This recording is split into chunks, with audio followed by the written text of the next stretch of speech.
A shingly beach on the Riviera. A couple stroll the shore, but these are no ordinary beachcombers picking pebbles.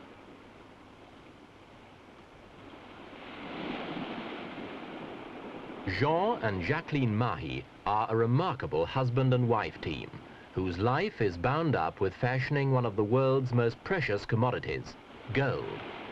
What are these goldsmiths doing then on a beach? Well, the pebbles they find here and the lush vegetation in the leafy glades around their home have often yielded a wealth of inspiration.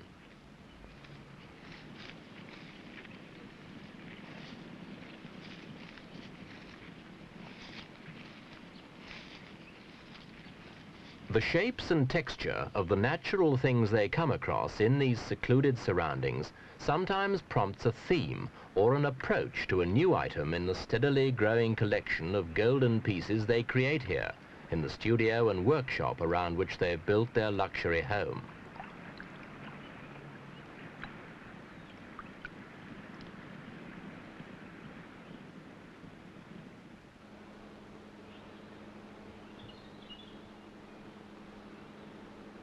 The Mahies work far from the metropolitan fuss of Paris, and that's just how they like it. Unlike many artists, they find it easier to work in the sheltered and ordered atmosphere of a country home.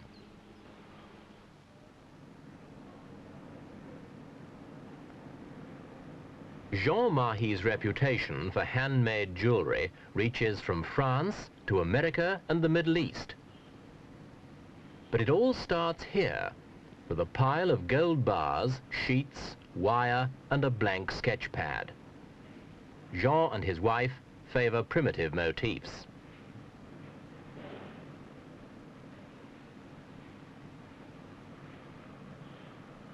Jean's design is transferred onto squared paper, which acts as a scale blueprint, while Jacline busies herself with a small blowtorch, building up limbs for a tiny figure made from twisted gold wire.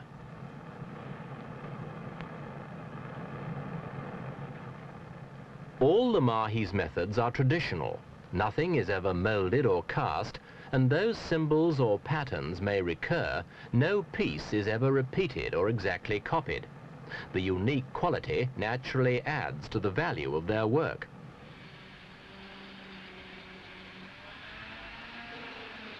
When the blackening's been removed, the figure begins to look a little more valuable.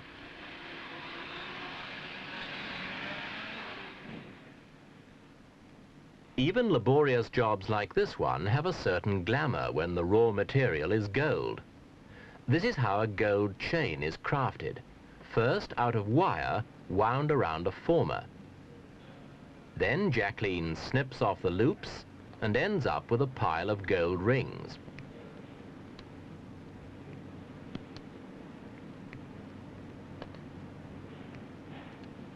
It takes 10,000 hammer blows to perfect the shape of a single link, and endless patience to ensure that all links match each other.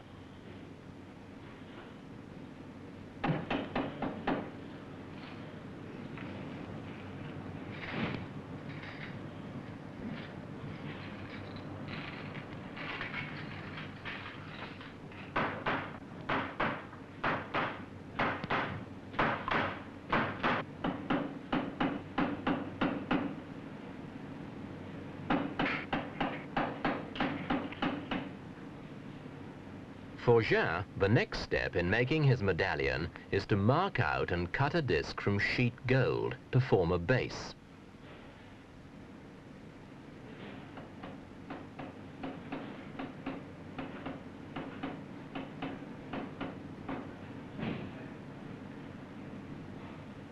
The workshop's walls are covered with examples of the smith's art. Many are ancient styles from Egypt.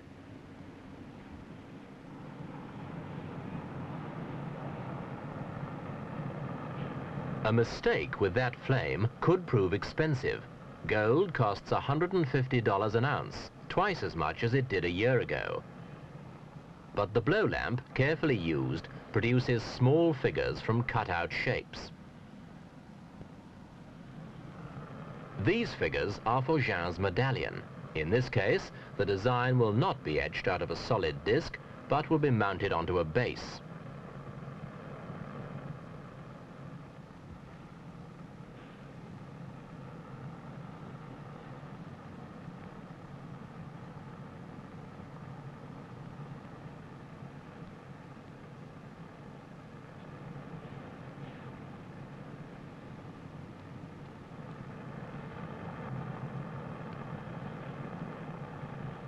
It takes concentration, as well as a steady hand and a precise flame, to braze on the figures without melting them.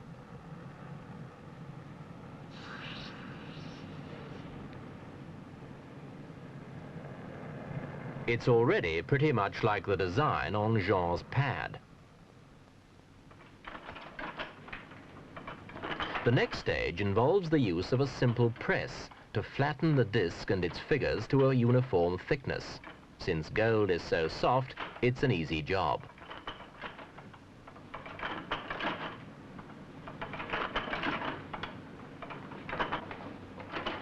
While objects are buffed clean, tiny gold chippings and powder are collected by a vacuum device beneath the machine. It's far too valuable to waste, even in minute quantities. Their day in the workshop over, the Mahies spend part of the evening discussing one of their bigger projects, a statuette which they plan to exhibit in Dallas, Texas, and in Iran. When it's finished, the model will stand 47 centimeters high and weighs several kilograms. It'll be dressed in jeweled robes and form the centerpiece of their display.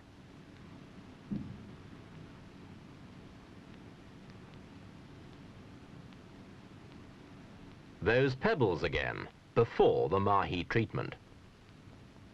And after it, glazed and decorated, of course in gold, making handsome and exclusive paperweights. Jean and Jacqueline, in common with many craftsmen, can't bear to sell everything they make. Some items, the ones which have marked a new stage in the development of their art, a breakthrough in technique, they prefer to keep as souvenirs. These are some of the pieces in their private collection, quite a hoard.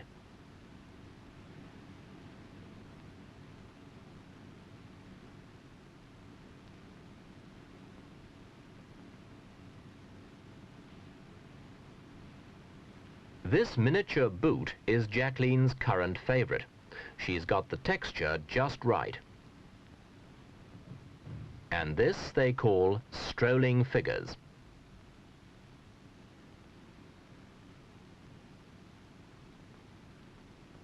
Masks and plaques like these exploit their pictorial skill. They are prized by rich and frequently famous customers who are willing and able to pay thousands for the Mahie signature.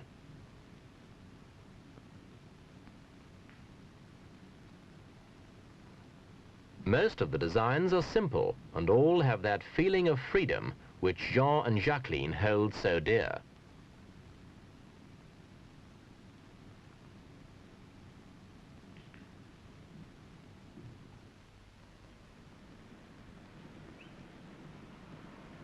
Their chosen profession has repaid the Mahies handsomely. They talk about money very little, but they live in an obviously luxurious style.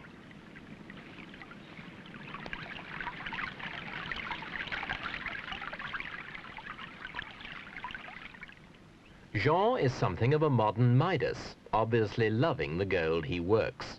He and Jacqueline sport extravagant gold rings, buckles and brooches as everyday wear.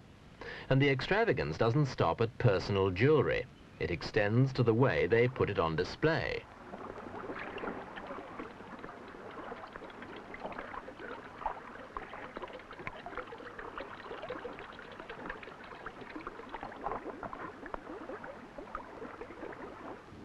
Cyril and Veronique, the Mahie's children, can dress like royalty any time the mood takes them. There's so much gold lying around the household.